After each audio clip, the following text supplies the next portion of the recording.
This is my 425,000 mile Prius, and the most common failure for this model, the Gen 2, which is 2004 to 2009, it has two major failures. The inverter pump, and then the three-way coolant valve. So as you rock mileage, these things actually fail. I think this one fails around maybe 100,000, 150,000, and usually you could buy cheaper ones in Amazon for like maybe $40, $50, which is like half the price of the original one. They usually don't last, especially the dormant ones. The dormants usually they leak, and some of them actually have problems too, like they become open in here, like the motor doesn't work anymore. So better buy the original one.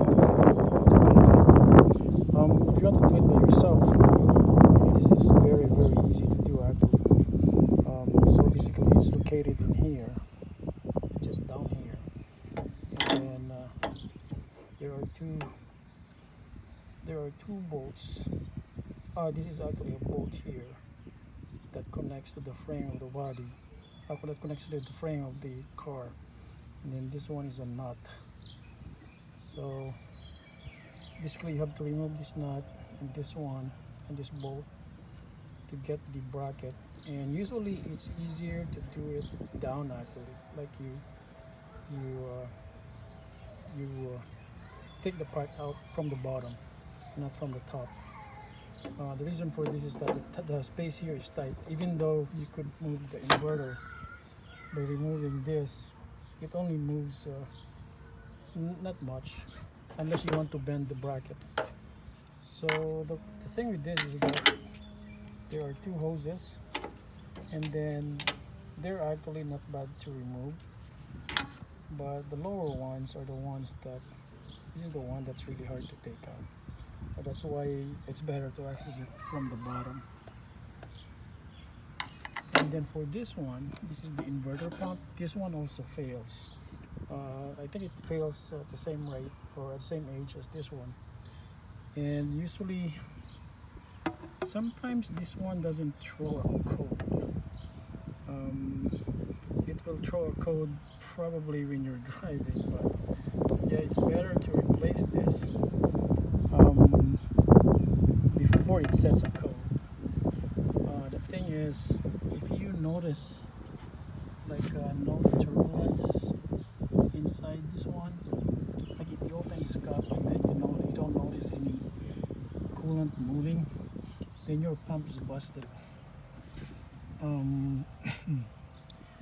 Basically, sometimes if the weather is cold, like during winter, if this pump is not working, it's actually probably okay. But during summer, you definitely need to replace this if you don't notice any turbulence inside. So if you open this one with the engine, with the car on, you should notice like a flow in here or turbulence. That means that the pump is working. And you could also buy this one in Amazon really cheap, but they don't last actually. You need to buy the original one, the Eisen.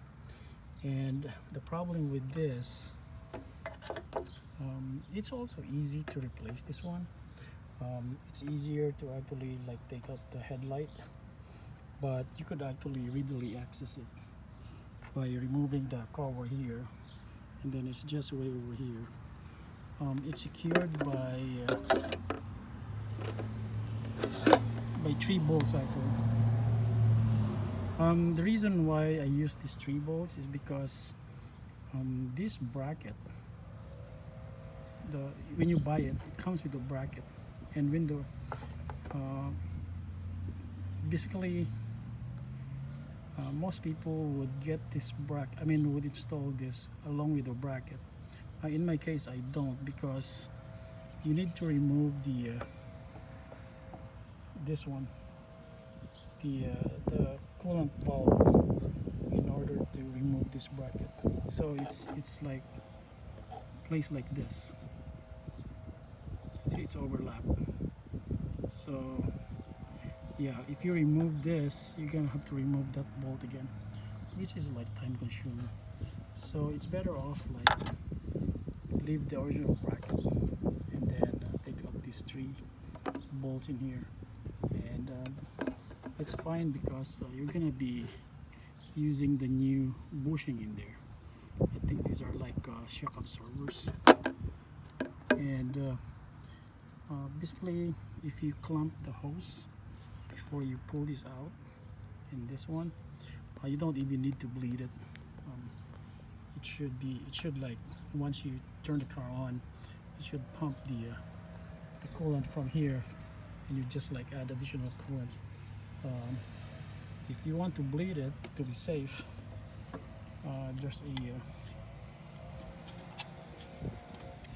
there's a coolant valve in here.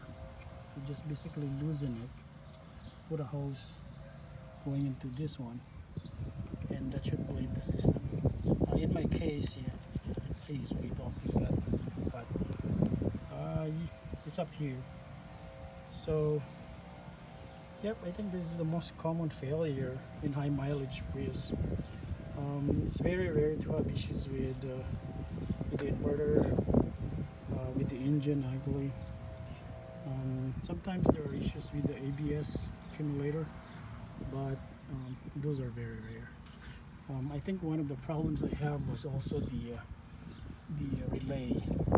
So I have a relay in here, which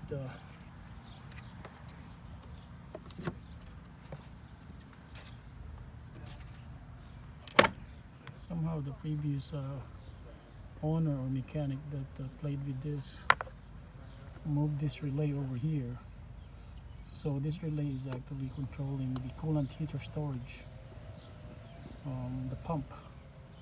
So since this is gone, my coolant heater storage pump doesn't work whenever I turn on the car or turn it off, and it created a code.